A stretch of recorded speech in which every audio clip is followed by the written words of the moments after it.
Welcome to Lab Life with the Air Force Research Laboratory. Hi, I'm Michelle. And I'm Kenneth. Hello, folks. Today we are joined by Colonel Janelle Jackson to discuss AFOSR's worldwide operations, Star Trek, and the engineers, actors, and family members that inspired her from a young age. In 3, 2, 1. Colonel Jackson, welcome to the podcast. Hey, thanks for having me. So to give some context to our listeners, by day, you're the Deputy Director of the Air Force Office of Scientific Research, or AFOSR, as many people call it. But by night, we had a discussion. Sounds like you're a Trekkie like myself. So I've got to know, when it comes to Star Trek, it's kind of helped kick you off a lot of your love for sci-fi, love for space, and all that goodness. What about Star Trek do you think is so accessible to people that may not consider themselves standard sci-fi geeks? Oh, wow. I think there's so many lessons to learn, but probably the biggest, just the visual of the characters and the people. You see all walks of life, right? You see people with all sorts of gifts and talents, but they're all coming together for this common purpose, this common good. And then you add the space or the future aspect of it, right? And so it's not just a reflection of where we are now, but where we can be. And so I love the diversity of the people, the characters, their stories, their backgrounds, and then really their talents, right? And the things that they bring to the enterprise is just phenomenal. So yeah, I'm excited about Star Trek. Same. But I love that quote, that not just where we are, but where we can be. I think that's such an important part of Gene Roddenberry's mission of showing that, hey, while the present may seem difficult, there's so much beauty here, and in the future, we can figure this out. We can have a wonderful space, like you said, where we work together. I mean, clear example, Worf, a Klingon, joins them in the Next Generation, and the war was not so far off between them. But I mean, it's still have difficulties, the Federation. Yes, so, exactly. Yes. And that being said, we can overcome our differences. Exactly. That's exactly it. So overcoming these differences and you know, talking about Worf and other characters, I have one more Star Trek question. I may ask more later, but I just got to know. Is there any specific characters that stick out to you then? Like favorite ones that either as a kid, were like, they're awesome, I want to be them, or even now saying, I want to emulate what they do?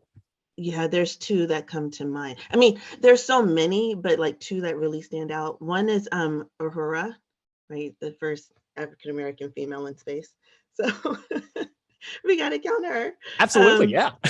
Yeah, been a phenomenal character. And Geordi, because LeVar Burton, right? Even for me, at least growing up, and probably for a lot of people, he was the one who taught us how to read, right? Reading Rainbow, right? And so you figure the books that he introduced to us, the imagination, the creativity, the fact that we were able to see him in that role, and then see him again, Star Trek, and to see him in that role and what he brought to the Enterprise, to see him back to the future, right? What we can be. So where we are and where we can be. Yeah, Geordi is another one. I mean, Michael Burnham too. Spock, that's the problem. The list just keeps going, right? It just keeps going. Like yeah, Spock, the challenge of the logic versus the human, right? And the emotional, and yeah, there's a lot, but probably those two. Yeah. 100%. And Geordi's one of my, I mean, I completely agree. Top three characters for me, because not only does it show somebody who has, like, traditionally, as we may see, like, you know, disability, like he's not only able to thrive, but educate others, and is a brilliant scientist. And like you said, he taught us how to read. So both for adults and for children, LeVar Burton really just married both worlds together to make it just incredible to educate us. So what a cool dude. And so great examples too. I mean, honestly, hard to top that. I would say, like, I'm trying to think for myself, like characters I've always loved. I mean, I've told you, and for folks who've seen Deep Space Nine, Captain Sisko, if you're familiar with him, he's a very stoic and powerful leader, but one with such deep empathy for his crew that grows throughout the series.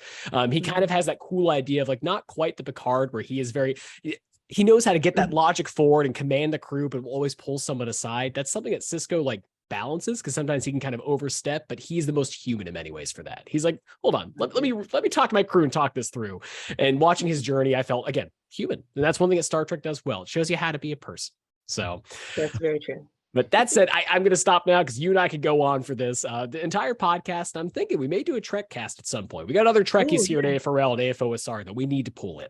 but Yes. we'll put a pin in it for now. So we're going to go ahead and warp speed to the next question. So I know that we talked about one of your inspirations when you're younger was Star Trek and other sci-fi shows, but what other elements really got you to boost your love for STEM? Like what made you love not only space, but having posters of space exploration and other scientists? So being an engineer, my love for space, Star Trek, but then also my parents. And then also there was another TV show called A Different World. And there was a character on there, Dwayne Wayne, who was an engineering major. And I would see him do these math problems. And interesting enough, his professor, Dr. Taylor, was a colonel in the Army. And so watching him do these math problems and listening to the math that was introduced on the show, and not that it was a math show by any means, but just listening to it, I was like, I can do that. I can do that. And so that was one show that really spoke to me. And then others, like Bill Nye the Science Guy, 321 Contact, right? PBS. Like there's so many shows as a kid, but then also my parents, my dad, having served in the military with his background in cardiopulmonary, really helped me as a youngster learn about fluid dynamics and airflow and so forth. And then my mom being a nurse and a PhD gerontologist, just her love for people and her love for seeing people essentially grow old. So between the two, they just really encouraged me to take part in various STEM activities. So like in high school, I was a part of the Junior Engineering Technical Society. I was on the math team, which I was a proud geek. I am a proud geek. I was a cool geek though, because I was also on the track team, There you go. See, but that I was covered. on the math team. So those were some of the things I got into that just really encouraged me and really opened my eyes and introduced me to STEM, but specifically engineering. And then my love for space just grew. My dad got me a telescope when I was a youngster, so I was able to look at the stars. Being a product of the military, both my parents having served, being a product of the military, we moved around a lot. So I got exposed to a lot as a youngster, but that's really where the love came from, that telescope, the shows, and just the conversations with my parents and what they showed me. I will say PBS has probably created a lot of future AFRL employees for us. I didn't know that Bill and I would have such a future role in my life doing science communication, but he was great at it, getting me as a 9-year-old really excited about science, even if I didn't ultimately go into it as a practitioner. But you did, so you went into a STEM career field, not exactly the realm that your parents were in. You actually studied to become a mechanical engineer. Can you tell us about your educational journey? Sure, yes. So I mentioned that my mom is a nurse and PhD gerontologist. So initially I thought I was going to do biomedical engineering. And then I took biology, and that's not my gift. I realized that very quickly. That mm-mm. Um, so I switched actually to aerospace and went through aerospace, and it was fine. I was learning a lot, seeing a lot. Obviously, again, with my parents having served, being exposed to various airframes and so forth. So it was fine. But then I went on an internship with DISA. And while there, I was exposed to various technologies. I was exposed to various networks and how we were able to just accomplish and push the envelope of technology in that particular organization. And so when I came back, I switched my major to mechanical engineering. And also, I would say I really had to look at what was I interested in and what did I really like. And I like tinkering. I like figuring out how do things work.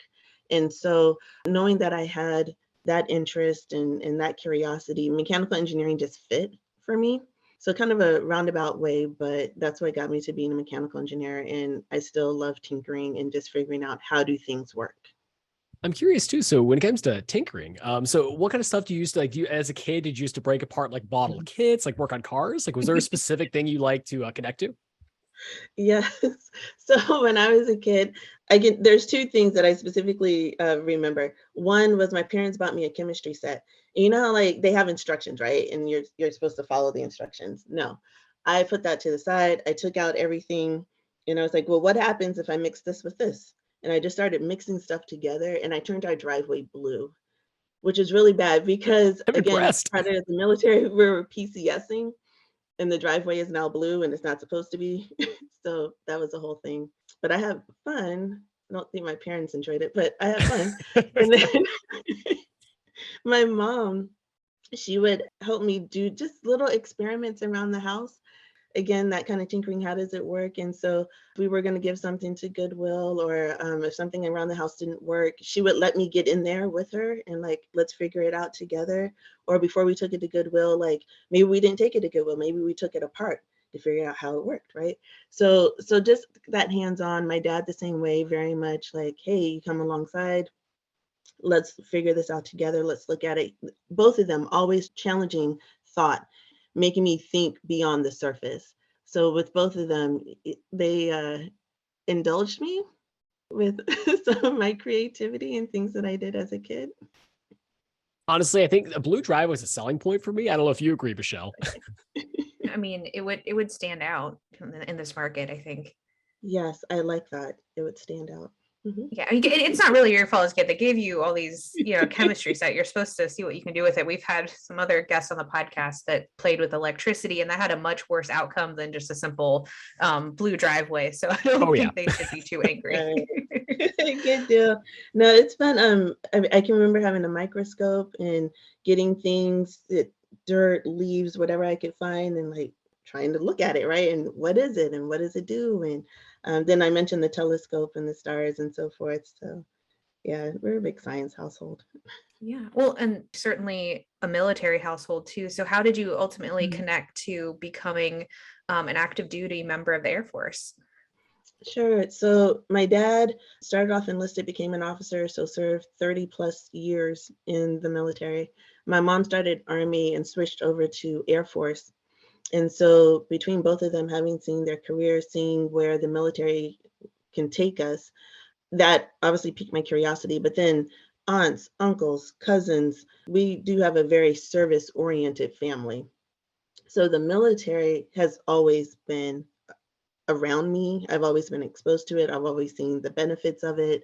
The fact that you can travel around the world, the fact that you can meet so many different people and be exposed to so many things, just really drew me in. So joining the military wasn't a question for me. That was going to happen. I think staying in the military is really where my challenge was.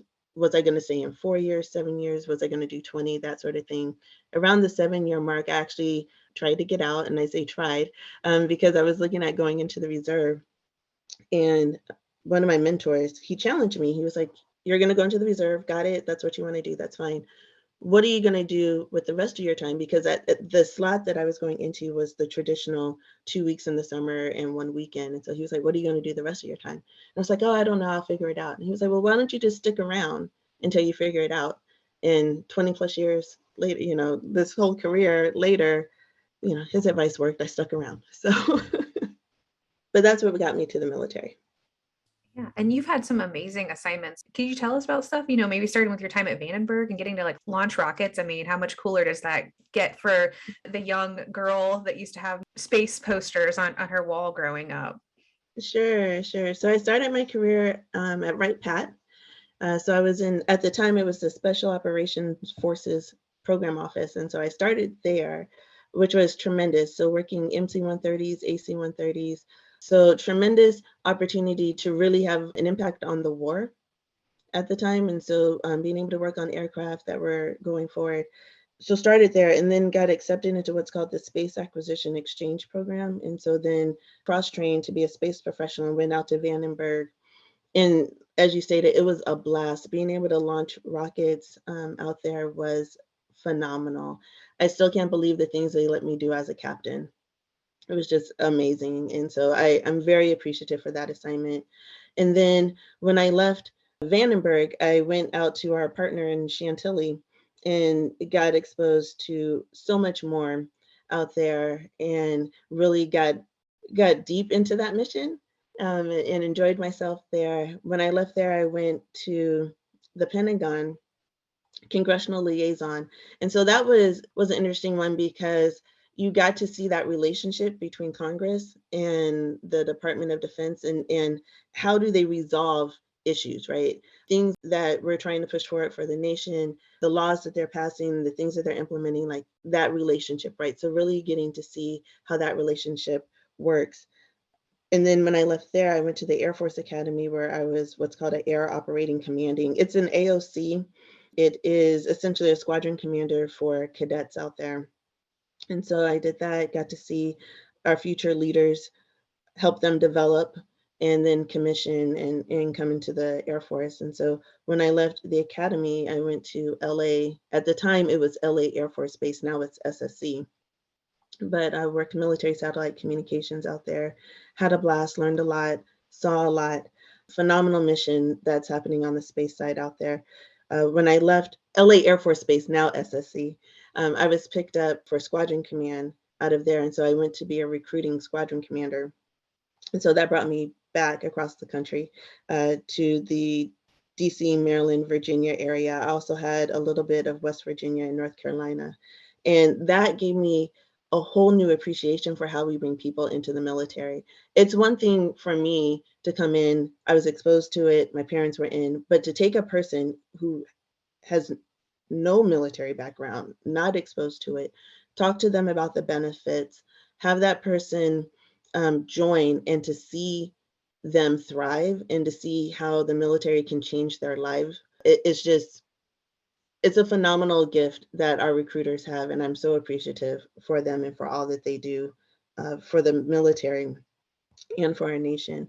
When I left recruiting, I went to another one of those special places and had a blast doing a phenomenal mission over there. And when I left there, I was selected for promotion and ultimately ended up here at AFOSR. And so, so far, learning a lot, seeing a lot, being exposed to a lot, having a great time, really appreciate all of the hard work that happens in AFRL and just seeing how we're pushing from research to transitioning our various technologies. Just really watching that whole process has been a phenomenal opportunity for me. So I'm really appreciative of it. What a great landing space for you and, frankly, for AFRL and AFOSR, because AFRL serves both the United States Air Force and the United States Space Force under the Department of the Air Force. And your prior assignments have been in both those houses, if you will, both those parts of the Department of the Air Force. And you're coming here because our Air Force Office of Scientific Research, manages basic research funding for both the Air Force and the Space Force. So perfect for you to have that background. At the top of the podcast, Kenneth introduced you as the Deputy Director of the Air Office of Scientific Research, but you also have a role as the Detachment 14 Commander. Can you explain what those dual-hatted roles are? Sure. So as the Deputy Director for the Air Force Office of Scientific Research, we're investing in research at various universities around the globe. We do have offices overseas, so truly around the globe. And we discover, shape, champion, and transition basic research out of those universities. And so on the Deputy Director side, my goal is to help our program officers, program managers get out there, get into the universities and do what they need to do to make sure that we discover that science. And so that's on that side. On the DEP 14 side, I would say it's more the care and feeding of people. So making sure that our staff has what they need. So everything from resources, facilities, the IT, security, just making sure that everyone has what they need so that the organization can push forward in its mission. Our personnel staff, just the care and feeding of everyone within the organization to make sure that they have what they need so that we can push the mission forward and discover the science. Yeah, I know that AFOSR is headquartered in Arlington, Virginia, kind of the national capital region, but you alluded to it, it's a worldwide organization. So when you look up the clocks on the wall, you might have one for Santiago, Chile, or Tokyo or London. So you're really care and feeding from people across the globe. We do. I try to make sure that people are connected. I'll say back to the mothership, make sure that people are connected back to us. But yeah, our phenomenal international staff, I can't say enough, like they are phenomenal staff to work around the globe to make sure that we're discovering that science. And it's really, we look at where does the science take us, right? And so yes, we're international. they're getting out there, they're making sure that universities are funded appropriately to make sure that, again, we go where the science takes us. And so our program officers, both stateside and international, are out there doing that for us on the day-to-day. But then we also have our staff that enables that to make sure that that happens, to make sure that we can transition from the universities to the tech directorates to the rest of the Air Force and Space Force for that matter. So it's an exciting mission, an exciting place to work. And if you're ever in Arlington, you can come by and visit us. And you know we will, don't worry. And I'm glad we have an idea of how this, like some of this tech transfer and this tech work can really go from basic research to becoming something even greater. But you had a great phrase I want to circle back to, which is connecting to the mothership. And you'd mentioned about it with the Det 14 side, at least Detachment 14, that you were able to like help with whatever people may need. So I'm curious, with people being worldwide in different time zones, how do you manage that? And how does that work? Are these one-on-one meetings? Do you guys have like a boardroom where everyone can call in, like just to say like, hey, this is an issue we're having, let's fix it? Like, what does that pipeline look like? Yeah, trying to be accessible to folks looks like meetings. Sometimes it is one-on-one, sometimes it's travel. I'll be with our European office here in a couple of days. So it's meetings, it's travel, it's email, it's invitations to various activities, it's conference. I mean, it's a myriad of things. But at the bottom line of it all is, what do you need and how can I help you?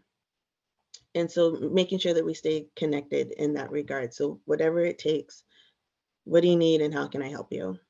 Such a powerful thing, especially from leadership, to hear that, because some people can feel disconnected from leadership, have to work through it. They feel a middleman or even means to say like, hey, I wonder if our concerns are being heard. And I mean, the answer is always yes, but you have a direct story here to say, yeah, I hear you and I'm here to help. So that's why just when you'd mentioned that connection to the mothership, I thought that was such a cool phrase to be like, yeah, we are truly here to support a worldwide operation and you guys are succeeding and showing how cool it could be for other people's looking to emulate that.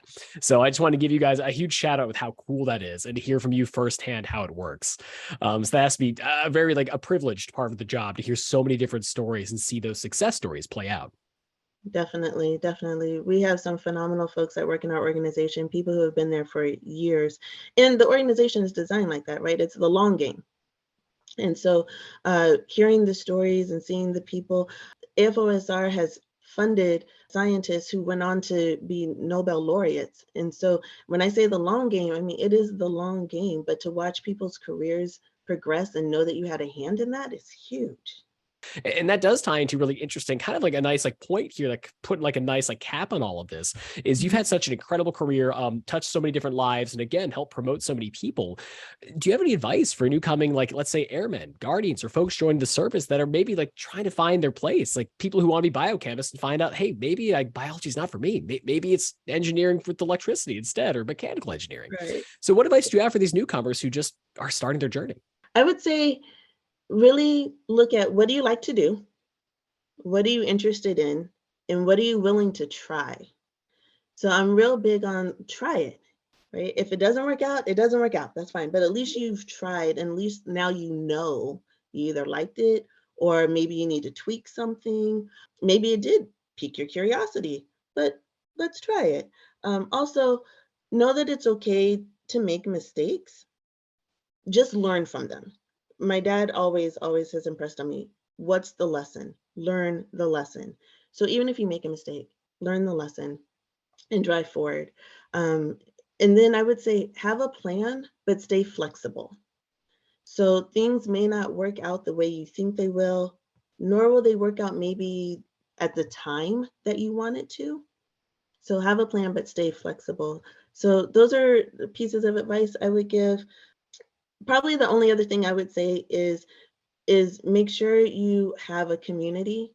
And what I mean by that is people who are going to support you, people who are going to encourage you, people who will listen to you, challenge you when needed, but have a community. And if you don't have a community per se, like if it's your family, friends, try to find people within, maybe it's coworkers or what have you, but people, again, who are going to support you, encourage you, and push you.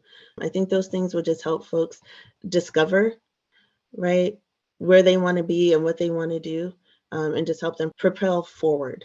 Ma'am, great advice. And one other thing we wanted to touch on as as you've reflected on your journey, at the top of the podcast, you talked about those characters from Star Trek that really influenced you. You talked about your parents. You talked about, a mentor along the way that told you, hey, why don't you stay active duty until you know what else you want to do. So you've had these people that have mentored you along the way, but your podcast is going to be shared in the first quarter of the year, time when we observe things like Black History Month and Women's History Month. You're the first female African-American Deputy Director of AFOSR, as well as the Detachment 14 Commander in AFOSR's history. Wrapping that all up together, are there other people in history that have really influenced you along the way? Absolutely. Mae Jemison is a big one for me.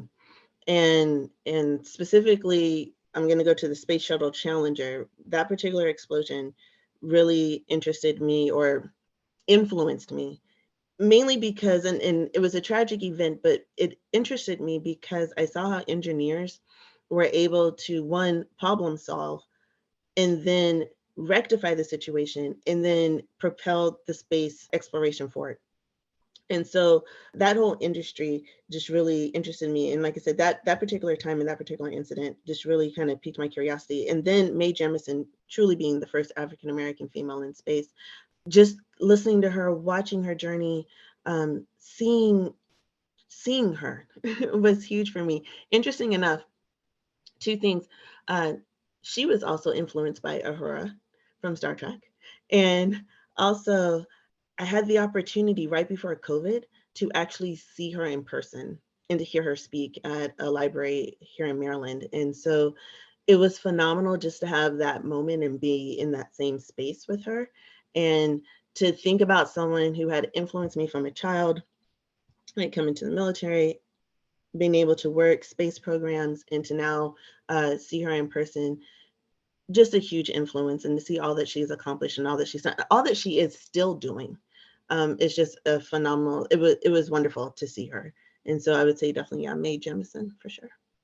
I mean, that really is inspiring. We featured a lot of things on Mae Jemison herself on our social channels, a lot of her own quotes. And I mean, seeing some of her science talks, I mean, she really is, she's inspired a generation, still is.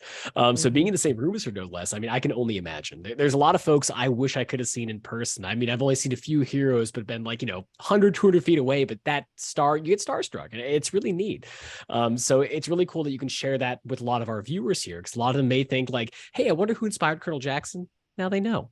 So thank you for sharing that with us. Thank you for joining with us today to talk about this. And I'm sure this is the last time we'll meet. So we'll make sure to have more Trek conversations later on. As I mentioned, there's a lot more to cover there. But again, we really appreciate your time here talking with us. Thank you for having me. This has been a tremendous time with you, tremendous opportunity. And yes, whenever you have the Star Trek podcast, please let me know. A for all Trekkies. I'm going to keep running on different title ideas, but trust me, you'll be the first to know. Awesome. All right, thank you again. Thank you. Make sure to follow us on social media at Facebook, Twitter, LinkedIn, Instagram, and YouTube at AF Research Lab. And remember, stay curious. Logging off.